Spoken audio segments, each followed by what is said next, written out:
باہر آ نکلیں گے، درختوں کی کونپلوں سے باہر نکلیں گے، آسمان و آگ کے اندر غرق ہونے والے وہ کوئلوں سے باہر آ نکلیں گے۔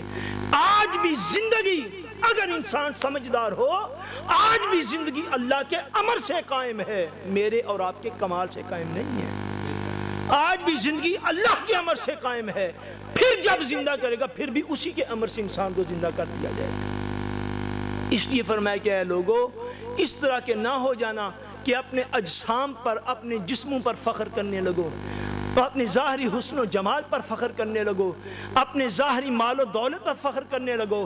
دیکھو ہزاروں لاکھوں کروڑوں اربوں انسان تم سے پہلے دنیا میں آئے، چلے گئے، زمین کے اندر مٹی کے ساتھ مٹی ہو گئے، ہم اسی مٹی سے پھر تمہیں زندہ کریں گے۔ اس بات کو بھی تو ذہن میں رکھو کہ تم تو گورنر کے سامنے کھڑے ہو کر اپنی چوریوں کا حساب نہیں دے سکتے، تم تو قاضی اور جج کے سامنے کھڑے ہو کر اپنے ڈاکوے کا حساب نہیں دے سکتے، تم تو جج کے سامنے کھڑے ہو کر اپنے کیے ہوئے قتل کا، اپنے لی ہوئی رشوت کا، اپنے لی ہوئی بدگمانی کا اور اپنے لی ہوئی کرپشن کا تم کسی دنیا کی عدالت میں حساب نہیں دے سکتے۔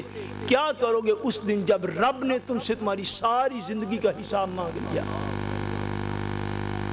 یہ منظر یاد رکھوانے کے لیے قرآن مجید نے بار بار مختلف انداز میں ان واقعات کو بیان کیا۔ آج ایصال ثواب کی مجلس سے سمجھ لو، ایصال ثواب خالی قرآن مجید کو پڑھے ناظرہ پھر بھی ہو جاتا ہے، مگر جو تفسیر قرآن سمجھ کے قرآن پڑھنے کی ایک آیت کاش ایک سپارے سے بھی زیادہ افضل اور اعلیٰ۔ ان باتوں کو فیل ہمیں کرنا چاہیے کہ اللہ تبارک و تعالیٰ نے جس راستے کی طرف بلایا ہے، کچھ چیزیں اس نے ہمارے اوپر فرض کر دی ہیں، کچھ چیزیں اس نے ہمارے لیے حرام کر دی ہیں۔ یہ پہلا سبق ہے دین کا، یہ پہلا سبق ہے۔ حضرت سیدنا عبد القادر جیلانی حضور غوث العظم، بولیے نا رحمت اللہ تعالی علیہ، آپ نے ارشاد فرمایا جو فرائض کو چھوڑ کر نفلوں کی طرف جائے وہ جاہل ہوتا ہے، فرائض چھوڑ کر نفل کی طرف جائے وہ جاہل ہوتا ہے۔ اس بات کو سمجھنے کے لمبے لمبے وظیفے ضرور کریں اگر وقت مل جائے تو، لیکن پہلی چیز جس کے اوپر اللہ تبارک و تعالیٰ اور اس کے رسول نے ہمیں عطا فرمائی ہے وہ فرائض کی پابندی ہے، فرض کی پابندی اور حرام سے بچنا۔ یہ اسلام کا پہلا تقاضا ہے، فرسٹ خراب ہے، فرسٹ ڈیمانڈ ہے آپ کے ساتھ کہ جو چیز اللہ تبارک و تعالیٰ نے فرض کر دی ہے وہ سفر میں ہو پھر بھی ادا کرنی ہے، وہ بیمار ہو پھر بھی نماز کو پڑھنا ہے، وہ انسان جہاز میں ہو پھر بھی پڑھنا ہے، وہ انسان جہاں بھی ہو جس حال میں بھی ہو، حتیٰ کہ انسان بے ہوش نہ ہو چکا ہو، جتنی دیر تک انسان ہوش میں ہے، بالغ ہو چکا ہے، اس کے اوپر نماز فرض ہے، اور فرض کا ادا کرنا دین کا پہلا تقاضا ہے۔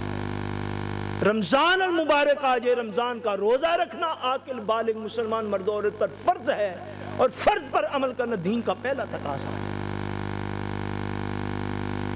ہمیں ایک دفعہ پچھلے سال یا اس سے پچھلے سال کی بعد ایک فون آیا رمضان المبارک میں، ہماری ایک بہن نے فون کیا، وہ کہتی ہیں کہ میرا بیٹا انگلینڈ میں UK میں پڑھتا ہے، لنڈن یونیورسٹی میں، اس کا لیکچر بہت زیادہ ہوتا ہے، تو کیا کوئی ایسا مسئلہ ہے کہ ہم اس کی روزوں کی جگہ پر اس کا فدیہ دے دیں، کیونکہ وہ لیکچر کی وجہ سے رمضان کے روزے نہیں رکھ سکتا۔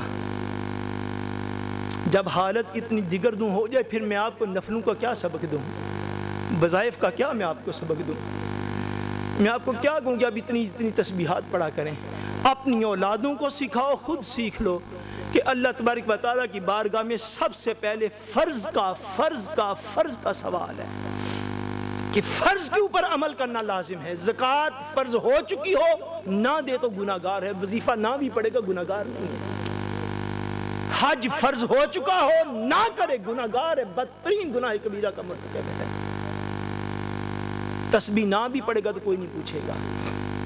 فرض کے اوپر عمل اور حرام سے بچنا، یہ دونوں ایک برابر احکام ہیں۔